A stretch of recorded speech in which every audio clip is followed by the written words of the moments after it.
अंधे बाबा, अकल का भी अंधा, वो मूर्ख है। उसको जगत गुरु कहेंगे, अपने आप खुद लगा लो जगत गुरु।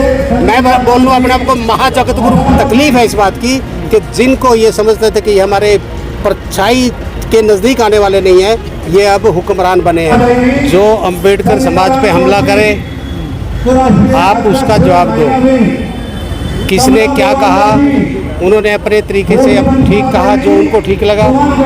जो दूसरे कर रहे हैं ये गलत कर रहे हैं, क्योंकि इस तरह का मामला कभी कोर्ट में आता है और कोर्ट में ये इस तरह की खाम-खा की पिटीशन आती है जो पब्लिसिटी स्टंट होता है।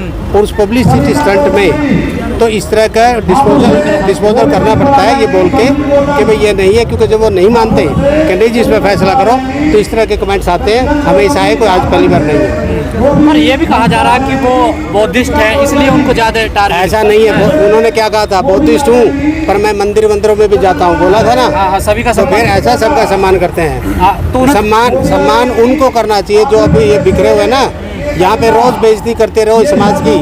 तो इनकी तो भावना नहीं समाज की, उनकी छोटी सी बात में भावना ठेस पहुँचती है उनकी।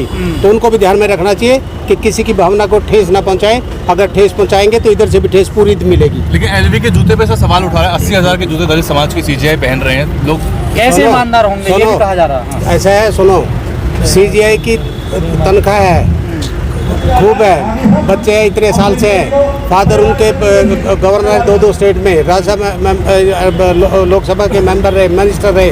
तो ये सब अगर 80,000 के जूते ये पहन ले, इनको तो 80,000 दिखाई देता है। और ये कई लाख के पहनते, ये अपने ऊपर तो नहीं कहते हम लाख के क्यों पहने। ये समझते हैं कि दलित समाज का अगर कोई ऊपर पहुंच गया किसी हाइट पे, वो छोटे पुराने कपड़े पहने और बिल्कुल झोंकी झोपड़ी में रहे, ना अच्छा घर में रहे और ना अच्छे जूते कपड़े पहने। ये उनकी सोच है और ये सोच उन तक, ये गंदी सोच है उनकी।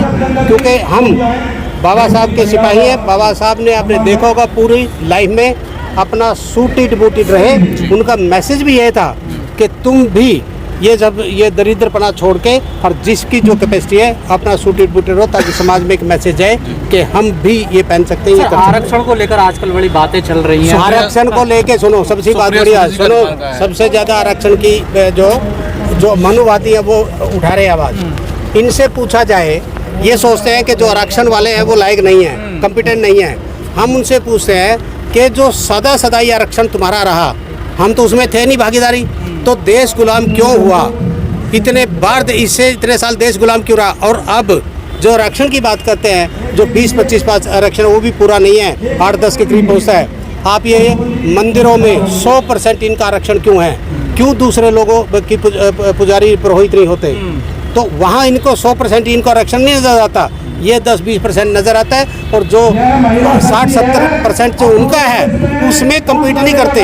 यहाँ कहते हैं ये बेकार अंधे बाबा जो इस तरह के बने हुए हैं, वो कहते हैं कि 4% वाला तो सेलेक्ट होता है और 100% वाला होता है। उसको कुछ पता ही नहीं है, अकल का भी अंधा और उसका आंखों से तो है ये ऊपर वाले ने कर रखा है। सर मकवाना साहब आपके साथ थे आज मंच पे, वो चेयरमैन है आयोग के, वो मध्य प्रदेश के मामले का संज्ञान नहीं लिया उन्होंने। आप सुनो, कोई संज्ञान मूर्ति स्थापना नहीं हाथ में नहीं है। सुनो मेरी बात सुनो, जो स्टेट गवर्नमेंट ने, मैं वहाँ चीफ जस्टिस रहा हूँ, स्टेट गवर्नमेंट ने जो NOC वगैरह थी वो सब NOC दिया है।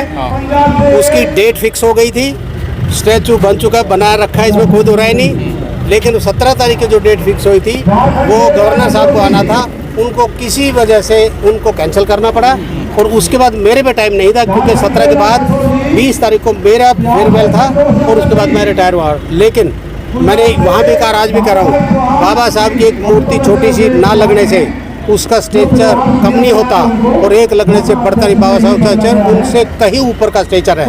और आप जाके देखियो कहाँ मूर्ति नहीं है, हर जगह। अगर वर्ल्ड में देखो, वर्ल्ड में सबसे ज़्यादा अगर काउंट करो बाबा साहब की मूर्ति है। और एक आधी मूर्ति है इनका जो रोष है ना, ये तकलीफ है इस बात की कि जिनको ये समझते थे कि हमारे परछाई के नज़दीक आने वाले नहीं है, ये अब हुक्मरान बने हैं, ये तकलीफ है। सर BN राव को संविधान निर्माता बता रहे हैं, वहाँ के BN राव ने कुछ संविधान, अगर एक इसके लिए जवाब ये है, एक की भी जितनी डिबेट पार्लियामेंट में हुई है, जितनी भी डिबेट है, जवाब किसने दिया? बाबा साहब ने दिया। तो बाबा साहब ने जब जवाब दिया तो लिखा किसने? जवाब तो वही देगा ना जिसको पता होगा, या दूसरा देगा उसमें। और वो जो BN राव गवर्नमेंट सर्वेंट थे, एक जो खाका करते हैं ना ब्लैक एंड व्हाइट में तैयार को वो करके दिया, अगर इतना बढ़िया था तो वो तो 2 महीने में दे दिया था। इतने साल क्यों लगे उनको कि सबका सब बाबा साहब को क्यों मानते हैं कि बाबा साहब का लिखा हुआ है? क्योंकि लैंग्वेज बाबा साहब की, कोमा फुल स्टॉप बाबा साहब का, और उन्होंने अपने हाथ से लिख के अपने टाइपराइटर से टाइप करके वो किया, इसी करके ये उनका बड़प्पन है कि उन्होंने ये कहा कि बाकियों का भी इसमें योगदान है। बाकी जब पार्लियामेंट में डिबेट होती है योगदान पता लगता है कि किसका है, या बाबा साहब। लेकिन आप बंदराचार्य कह रहे हैं कि बाबा साहब ने नहीं लिखा है संविधान, और सबसे बड़ा संविधान मनुष्य ने कहना भी गलत होगा। मूर्ख है वो मूर्ख है। उसको जगत गुरु कहेंगे, अपने आप खुद लगा लो जगत गुरु। मैं बोल लूँ अपने आप को महा जगत गुरु, क्या हो जाएगा? ऐसे जगत गुरु के ना डिग्री ना लेना ना देना, पढ़े लिखे यानी जो अक्ल के अंधे हैं ना, अक्ल के, वो गुरु नहीं हो सकते, कुछ नहीं हो सकते। मोदी जी उनके चरणों में जाते हैं सर, मोदी जी। आप जिस मर्जी के चरणों में जाओ, आप चले जाओ इसके चरणों में, आप इसको भगवान मान लो अपने कैमरे को, उसे क्या है? पीपल को पूजो, इसको पूजो, कौन मना कर रहा है? आप करो जिसको जो करना है। संघ और आरएसएस में उसमें समता संकल्प सर 100 साल हो गए हैं सर। लो जी, थैंक यू वेरी मच। पत्रकारिता में इनकी कोई बुक है तो इसको भी जरा, ये सब कवर कर रहे हैं साहब। इनके कैमरे से कोई वीडियो ना लो जी, ये रहा, ये देखो बनाना वीडियो मेरी बात। सर संघ से PM बने हैं, CM बने हैं, राष्ट्रपति बने हैं, लेकिन समता सैनिक दल से अभी तक कोई इस तरह से नहीं चुने गए हैं। समता सैनिक दल को और थोड़ा एग्रेसिवली काम करना पड़ेगा, वैसे कोई नहीं चुनता।